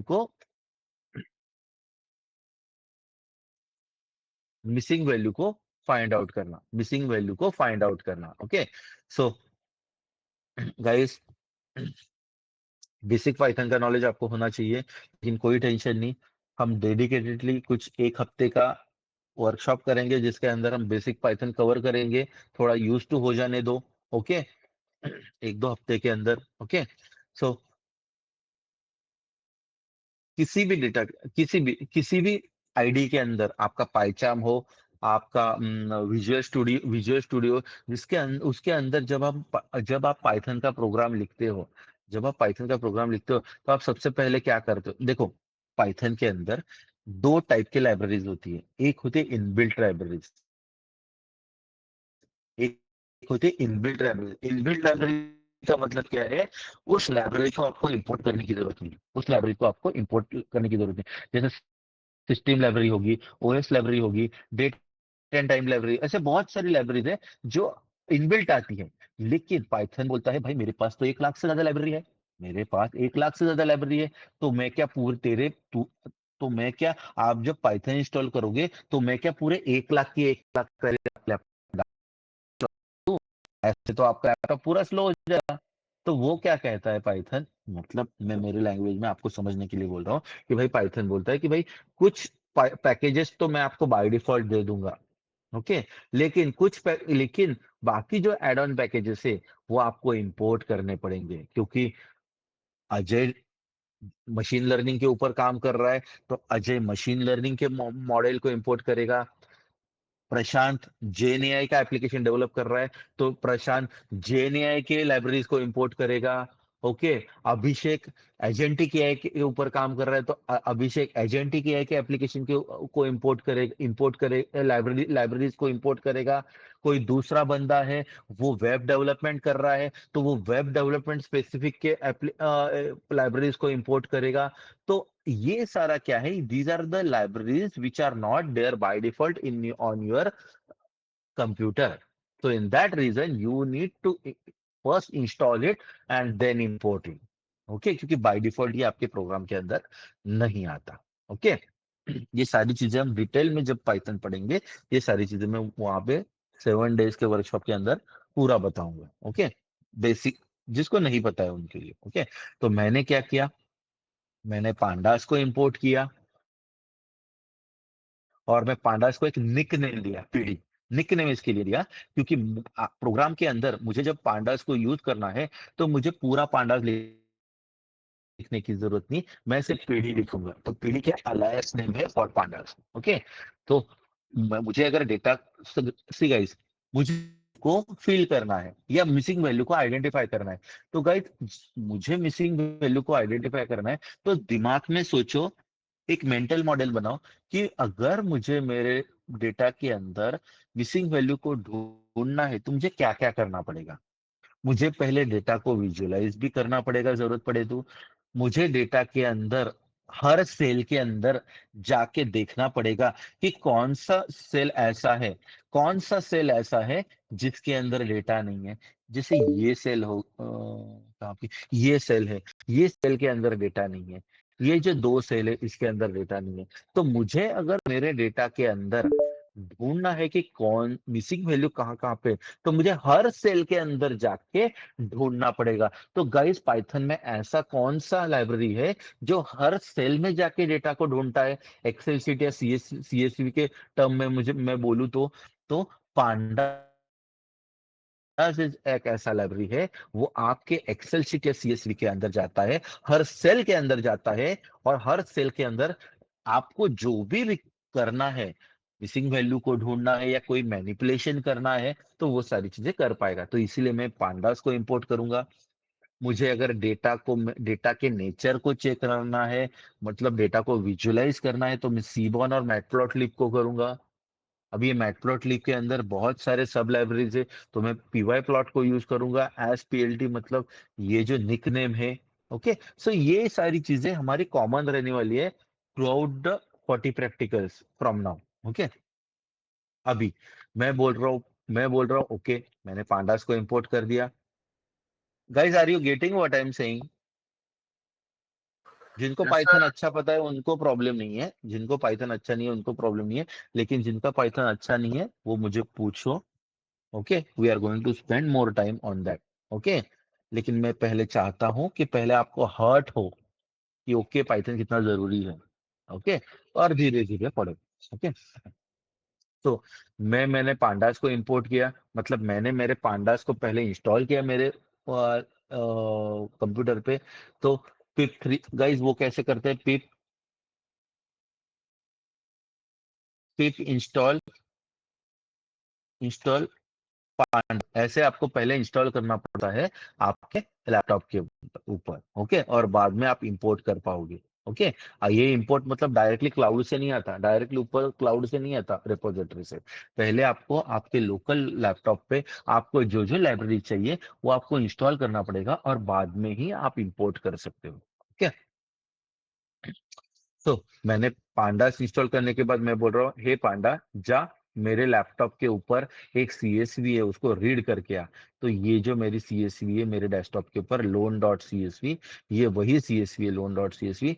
ये आ, ये जा उसको फेच कर और उसको एक वेरिएबल के अंदर स्टोर कर। तो ये जो डेटा सेट है ये क्या है, ये मेरे रैम के अंदर एक वेरिएबल है जिसके अंदर सारा डेटा स्टोर्ड है, जिसके अंदर सारा डेटा स्टोर है। तो आप अगर ये वेरिएबल को अगर डिस्प्ले करोगे तो ऑटोमेटिकली सारा डेटा आ जाएगा। अगर मैं चाहता हूं कि भाई मुझे इतना मत बता, जस्ट फॉर वेरिफिकेशन के लिए मुझे सिर्फ 5 रो ही बता, तो वो 5 रो बताएगा।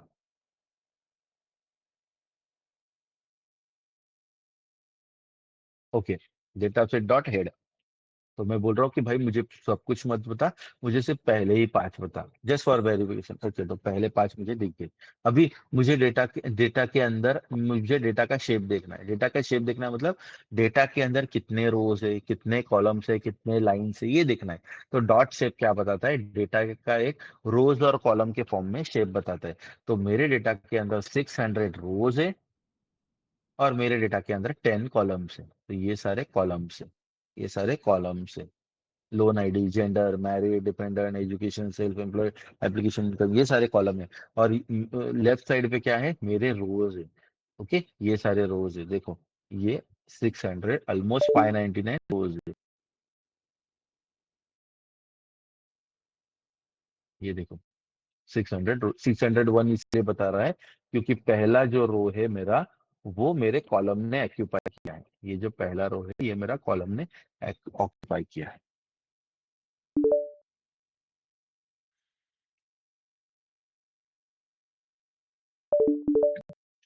तो डॉट शेप ने क्या बताया, मेरे डेटा का शेप बताया, कितने रोज है, कितने कॉलम है। ओके, अभी पहला कमांड कि dot is null, data set dot is null. तो गाइज ये गाइज देखो, आप बोल रहे हो कि अरे ये अजय ये क्या कर रहे हैं, data set dot head, data set dot shape, data set dot is null. तो गाइस मैं क्या कर रहा हूँ, मैं डेटा सेट के अंदर मेरा पूरा डेटा है, मेरी जो पूरी एक्सेल शीट है वो पूरी एक्सेल शीट मेरे रैम के अंदर डेटा सेट नाम का वेरिएबल है उसके अंदर है। ओके, और वो मैंने फेच की है पांडास थ्रू। तो मैं जब डॉट करता हूं, जब भी मैं मेरे डेटा सेट को जब भी मेरे डेटा सेट को डॉट करता हूं, ओके, तो यहाँ पे जो सारे मुझे ऑप्शंस दिखते हैं वो सारे पांडास के ऑप्शन दिखते हैं, वो सारे पांडास के ऑप्शन है। मतलब ये क्या है, these are the methods, these are the actions which I can perform with the help of pandas. So pandas के अंदर ये सारे ये सारे थिंग्स, ये सारे मेथड्स, ये सारे एक्शंस डिफाइन है। ओके, तो कंफ्यूज नहीं होना, मतलब इन शॉर्ट थेरेटिकली समझना कैसे है कि डेटा सेट डॉट हेड का मतलब क्या है। मैं पांडास को बोल रहा हूँ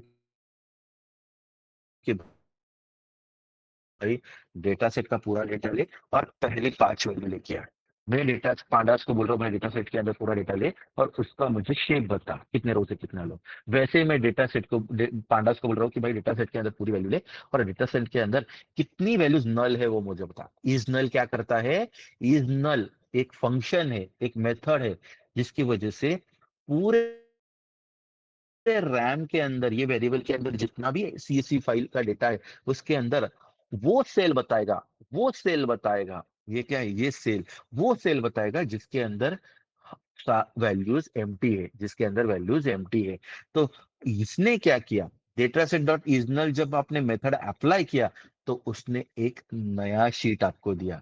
इसको बोलते हैं मैट्रिक्स डेटा, इसको बोलते हैं मैट्रिक्स। उसने क्या किया, एक मैट्रिक्स दिया आपको। उसने ध्यान से मैं क्या बोला, उसने क्या दिया, मैट्रिक्स दिया आपको। मैट्रिक्स में क्या है, मैट्रिक्स में आपने पूछा मुझे इज नल बताओ, मुझे ये बताओ कि मेरे डेटा के अंदर कितनी नल वैल्यूज है। तो उसने एक मैट्रिक्स जनरेट किया और बोला कि जहां जहां पे ट्रू वैल्यू है, मतलब वहां वहां पे मिसिंग कोई भी वैल्यू नहीं है, कोई भी वैल्यू प्रेजेंट नहीं है। और जहां जहां पे फॉल्स वैल्यू है वहां पे वैल्यू प्रेजेंट है। अभी देखो, उसने मिसिंग वैल्यू को ट्रू क्यों बोला? रीजन बिंग कि आप पूछना क्या चाहते हो। आपने पूछा मुझे ये बता कि मेरे डेटा सेट के अंदर कितनी कितनी सेल लोकेशन ऐसी है, कितनी सेल लोकेशन ऐसी है कि जहां पे वैल्यू प्रेजेंट नहीं है। तो उसने जहां जहां हर सेल पे गया, पांडा हर सेल पे गया, हर सेल पे जाने के बाद उसने वो सारे सेल्स को ट्रू बोला जहां पे डेटा प्रेजेंट नहीं है, मिसिंग वैल्यू प्रेजेंट नहीं है। इसका मतलब ये है, इसका मतलब ये है कि जहां जहां पे ट्रू है मतलब वहां पे वैल्यू प्रेजेंट नहीं है, जहां जहां पे वैल्यू प्रेजेंट है।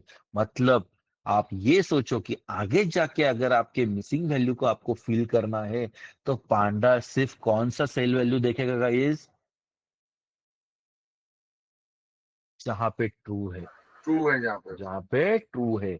सो कहने का मतलब क्या है कि नॉट ओनली पांडास, बहुत सारी टेक्नोलॉजीज जब ह्यूज डेटा के ऊपर काम करती है, इवन मशीन लर्निंग के अंदर आगे मैं बताऊंगा कंफ्यूजन मैट्रिक्स, बहुत सारी चीजें कि जहां पे मैट्रिक्स जनरेट, हीट मैप। भाई हीट मैप क्या है? ये भी एक मैट्रिक्स जनरेट करता है। ओके, सो ये क्या है? This is nothing but a matrix जिसके अंदर वो मुझे डिस्प्ले कर रहा है कि कौन से वैल्यूज के अंदर डेटा है, कौन से वैल्यूज के अंदर डेटा नहीं है। अगर मैं उल्टा बोलता, अगर मैं यहाँ पे उल्टा बोलता गाइस, कंट्रोल से कंट्रोल सी, देखा, देखो मैं उल्टा बोल रहा हूँ, क्या बोल रहा हूँ मैं? नॉट नल, मैं बोल रहा हूँ कि भाई मुझे नॉट नल वैल्यू बताओ। तो देखो वो क्या करेगा, उसने वो सारी वैल्यू को ट्रू कर दिया जहां पे वैल्यू नल नहीं है, लेकिन उसने वो वैल्यू को फॉल्स कर दिया जहां पे वैल्यू नहीं है। आपने देखा, एग्जैक्टली उल्टा किया उसने। जहां पे वैल्यू है वहां पे उसने ट्रू बोल दिया और जहां पे वैल्यू नहीं है वहां पे फॉल्स बोल दिया। Because you are trying, you are telling him specifically just tell me not null values. तो ट्रू कौन सा रहेगा? जो वैल्यू नल नहीं है, वो जो वैल्यू नल है वहां पे फॉल्स बताएगा। ऊपर क्या पूछ रहा है? आप पूछ रहे हो भाई मुझे वो वैल्यू बता जहां पे, जो वो सेल वैल्यू दे जहां पे डेटा नल हो या जहां पे डेटा वैल्यू डेटा ना प्रेजेंट हो। तो आप पूछ रहे हो कि ऐसी वैल्यू बता जहां पे डेटा नल हो, तो वो वही वैल्यू देगा, वही वैल्यू को ट्रू बोलेगा जिस वैल्यू पे डेटा नहीं है। गाइस समझा दोनों के बीच में डिफरेंस? गाइस उल्टा बोला तूने, क्योंकि इस नल के अंदर उसने ऐसे सेल वैल्यू को ट्रू बोला जहां पे डेटा नहीं है। मैंने उल्टा पूछा, मुझे बता कौन सी नल वैल्यू नहीं है, तो उसने वो वैल्यू को ट्रू बोला जहां पे ऑलरेडी वैल्यू है, और उस सेल को फॉल्स बोला जहां पे वैल्यू नहीं है। ओके, ये सारी चीजें आपको प्रैक्टिकली वेरीफाई करनी है गाइस आज रात को या कल ऑफिस के अंदर, before coming tomorrow session. Okay guys, नहीं तो नहीं होगा, नहीं तो नहीं होगा फ्रैंकली स्पीकिंग। ओके, आपके डेटा के अंदर अभी आपने मुझे, मैंने उसको पूछा कि भाई मुझे, इसको मैं हैश कर देता हूँ। ओके, मैंने उसको पूछा भाई मुझे मुझे पूरे डेटा के अंदर कितनी वैल्यूज नल है वो मुझे बता। तो उसने ट्रू कर दी। ओके, अभी ये तो विजुअलाइजेशन के लिए ठीक है, लेकिन ठीक है मैं उसको बोल रहा हूँ भाई मुझे ऐसे मत बता, मुझे ऐसे बता कि हर कॉलम के अंदर कितनी नल वैल्यू है। तो मैंने क्या किया, data set dot is null जो पहले था उसको मैंने और डॉट सम लगा दिया। तो उसने क्या किया, मेरे पहले ही कमांड को मैंने सिर्फ क्या किया, आगे जाके डॉट सम लगा दिया। तो डॉट सम ने क्या किया, कॉलम वाइज डेटा दिया कि भाई जेंडर के अंदर इतनी मिसिंग मिसिंग सेल्स है, मैरिड के अंदर इतनी मिसिंग सेल्स है, इसके अंदर इतनी मिसिंग सेल्स है, ये सारी इतनी मिसिंग सेल्स है। ओके, ये मतलब आपको रो वाइज आ गया, ये रो वाइज आ गया। अभी आपको अगर जानना है कि भाई ओके, पहले तो तूने मुझे पूरे डेटा सेट के ऊपर एक मैट्रिक्स बना के दिया कि भाई कौन सी वैल्यू मिसिंग है, कौन सी वैल्यू मिसिंग नहीं है। ये तूने ट्रू और फॉल्स के अंदर मुझे बताया। ओके गुड, विजुअलाइजेशन के लिए अच्छी बात है। बाद में मैंने पूछा ओके मुझे ऐसा मत बता, मुझे हर कॉलम के अंदर कितनी मिसिंग वैल्यू है वो बता। ओके उसने, और मैंने और एक डॉट सम लगाया, उससे उसकी वजह से क्या हुआ, मेरे हर कॉलम के अंदर कितनी मिसिंग वैल्यू है वो दिखाई दी मुझे। अभी मुझे ये, अभी मैं चाहता हूँ ओके मुझे ऐसे मत बता, मुझे पूरे मेरे पूरे डेटा सेट के ऊपर काउंट करके बता, पूरे डेटा सेट के ऊपर काउंट करके बता कि भाई कितनी मिसिंग वैल्यू है। तो मैंने क्या किया, मैंने और एक डॉट सम लगाया। डॉट सम लगाने से क्या हुआ कि भाई पूरे डेटा सेट के हर कॉलम के अंदर वो गया, वैल्यू नल है या नहीं है वो ढूंढा, और जहां जहां पे नल वैल्यू थी, जहां पे ट्रू था, उसने उसको काउंट किया, और वो काउंट करने के बाद 242 आया। गाइस ध्यान से सुनो मैं क्या कह रहा हूँ। Data set dot is null ने एक मैट्रिक्स दिया ट्रू और फॉल्स के अंदर, और इज नल ने जहां जहां पे ट्रू बोला उसी ट्रू को उसने आगे जाके काउंट किया, और उसने 242 दिया, उसने 242 दिया। ये सारे वही कमांड्स है गाइस, ओके। कोई रिपीट किया है ये सारी चीजें। ये नॉट नल मैंने वो जो बताया, वो नॉट नल क्या होता है भाई, जैसे हमने नल की वैल्यू निकाली वैसे आप नॉट नल की वैल्यू निकाल सकते हो। पूरे नॉट नल मैट्रिक्स के अंदर हर कॉलम वाइज, हर कॉलम वाइज,